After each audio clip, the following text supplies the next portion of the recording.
Sa video ito naman, ituturo ko kung paano mag-simplify ng ganitong given. Ito ang ating given. Summation of x cubed, wherein the value of x is from 2 to 9. Ang tawag dito ay summation notation. Ang symbol na ginamit, ito ay tinatawag na Greek symbol na sigma.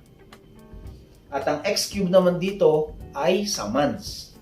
Ang value ng x approaches from 2 to 9, ang tawag dito ay observations. Pwede na nating isolve. Tandaan na sa summation notation, ang ginagamit lang nating operation dito ay lagi tayong nag-a-add. Okay, paano yon?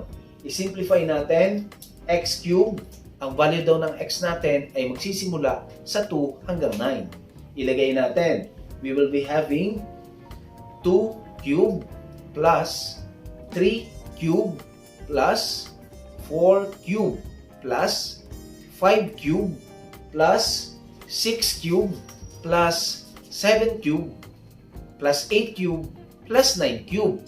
Kung mapapansin natin, ang base natin, yung value ng x ay nagsimula sa 2 hanggang 9 lamang.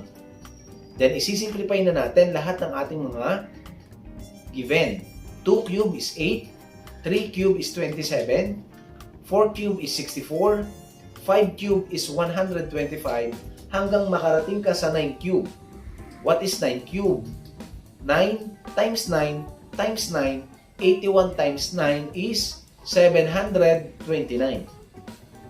Okay. Now, i-add ngayon natin ang mga nakuha nating cube, na kung saan ang magiging sum natin ay 2024. Okay, sana may natutunan kayo kung paano mag-simplify ng summation notation. Pwede nyo akong i-follow at i-like sa aking YouTube channel, RMA Channel Review Math Always.